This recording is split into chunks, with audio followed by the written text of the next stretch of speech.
Today, let us talk about the result of any war. A war cannot have a clear-cut winner now. किसी युद्ध का स्पष्ट नतीजा अब हो ही नहीं सकता। आइए इस स्टेटमेंट का या इस पहेली का को मिलकर समझें। पहले किसी युद्ध का चरित्र कैरेक्टर स्थानीय लोकलाइज्ड हुआ करता था और उसका प्रभाव भी एक एरिया विशेष में ही होता था। इसे कुछ उदाहरणों से समझें। 15th सेंचुरी का वार्स ऑफ रोजेस का राजनीतिक प्रभाव केवल इंग्लैंड में हुआ, तो 16th सेंचुरी में युद्धों के सहारे मुगलों का भारत में आगमन हुआ। ऐसे अनेक परिवर्तन जो युद्धों के माध्यम से हो रहा था, जहाँ तहाँ वह वहीं तक सीमित था। लेकिन आज ऐसी कोई बात या घटना एक सीमा तक रह ही नहीं सकता। कोई इंसिडेंट जो भले ही किसी एक देश से संबंधित हो, वह टेक्नोलॉजी के विकास के कारण, आई रिपीट, साइंस के विकास के कारण ग्लोबल हो चुका है। उसका प्रभाव विश्वव्यापी है। एक देश में चल रहा हवा, तूफान, वर्षा या बाढ़ का जितना प्रभाव वहाँ है, उतना ही हम भी प्रभावित हैं। पूरा विश्व एक बड़ा गांव, वन बिग ग्लोबल विलेज बन चुका है। इस हालात में जीत और हार को डिफाइन करना, किसी वॉर के जीत या हार को डिफाइन करना आसान नहीं। चीन से शुरू हुआ कोविड-19 का उतना ही डिस्ट्रक्टिव प्रभाव ह्यूमन रेस पर हुआ जितना चीन के वुहान शहर में, और इसे कंट्रोल करने में हम थोड़ा सक्षम तभी हुए जब ग्लोबल कॉपरेशन शुरू हुआ। इसमें किसी देश को लूज़र या विनर के रूप में नहीं देखा जा सकता है। अगर किसी वॉर के रिजल्ट को हम एनालाइज करें तो 1945 ईस्वी के 6 और 9 अगस्त की घटना को एक विभाजक रेखा, डिमार्केटिंग लाइन के रूप में देख सकते हैं, जब हिरोशिमा और नागासाकी पर यूएस के द्वारा गिराया गया एटम बम ने यह तय किया कि सेकेंड वर्ल्ड वॉर का क्लियर विनर कौन है। अब ऐसा एंड रिजल्ट होता संभव नहीं दिख रहा है।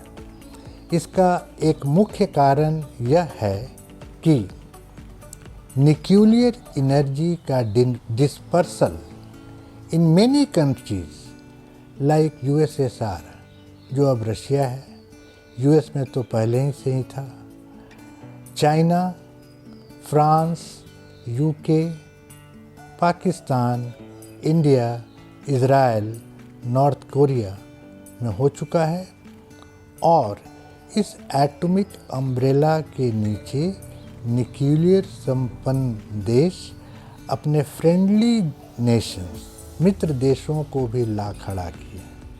यानी अब कोई छोटा युद्ध या बड़ा युद्ध, जैसे अभी जो रशिया और यूक्रेन का हो रहा है, किसी भी क्षण एक बड़ा रूप ले सकता है, किसी भी क्षण एक मैड वॉर में बदल सकता है, यानी म्यूचुअल एश्योर्ड डिस्ट्रक्टिव वॉर का रूप ले सकता है।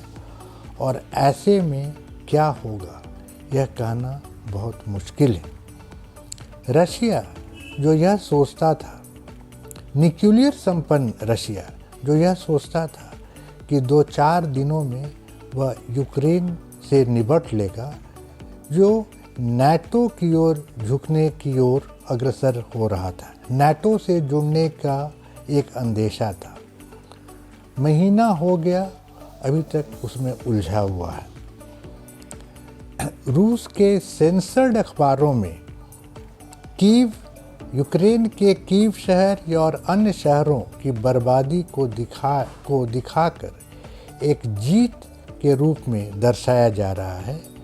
लेकिन वह यह भी जानता है, यानी रशिया यह भी जानता है कि लगातार हो रहे ग्लोबल सैंक्शन की वजह से उसका मेन सोर्स ऑफ रेवेन्यू जो तेल है, ऑयल है, उसके खरीदार रोज घट रहे हैं।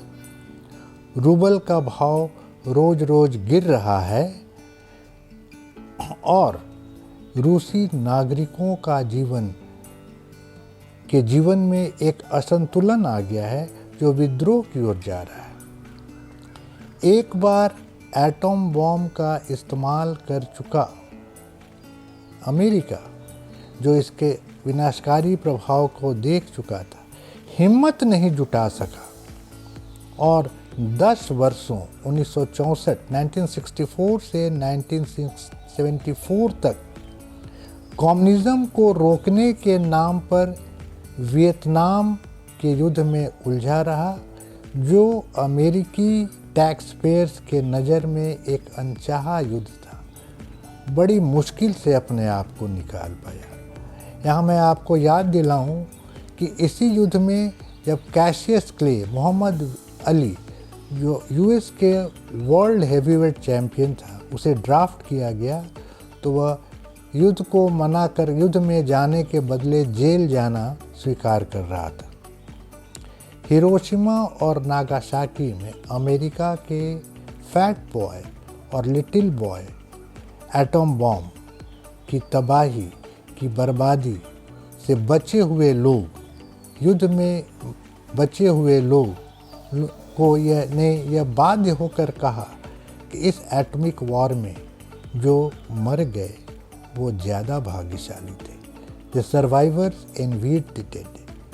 1979 से 1989 तक न्यूक्लियर संपन्न यूएसएसआर उलझा रहा और अपनी बिगड़ती हुई इकोनॉमिक स्थिति के पृष्ठभूमि में 1989 में अपने सैनिकों को वापस बुला लिया।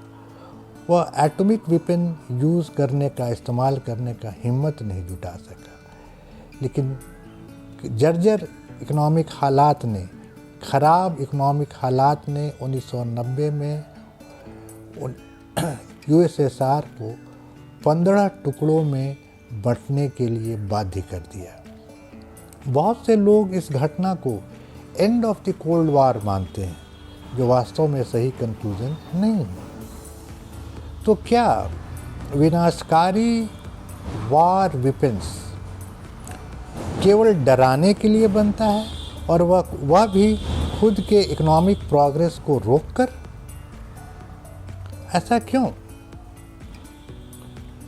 इसके पीछे शायद एक कारण हो सकता है कि न्यूक्लियर पावरफुल नेशंस अपने ईगो को सैचुरेट करने में, ईगो को शांत करने के लिए नए बॉम्बों का टेस्ट करते हैं और यह सोचकर खुश होते हैं कि उनका अभी का टेस्ट किया हुआ बॉम्ब 1945 में गिराए गए बॉम्ब से कितना गुना ज़्यादा डिस्ट्रक्टिव है।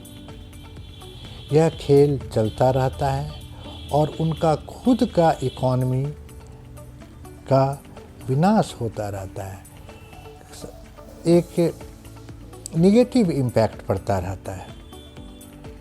तो कैसे और अगर खुदा न खास्ते ऐसा एटम बॉम्ब का इस्तेमाल हो गया जो अभी तक नहीं हुआ है और भाई भगवान करें आगे भी ना हो, बाय गॉड्स ग्रेस कभी हो ही ना, क्योंकि अगर हो गया तो एक चेन रिएक्शन होगा और कंप्लीट डिस्ट्रक्शन ही इसका एंड रिजल्ट होगा। यह फियर, यह डर भी एक ब्रेक के रूप में काम करेगा कि ऐसा युद्ध न हो। अंग्रेजी में एक कहावत भी है, there is no victor, there will be no victor in modern war. Victories can only be claimed or proclaimed for violence continue to be abated. Thanks.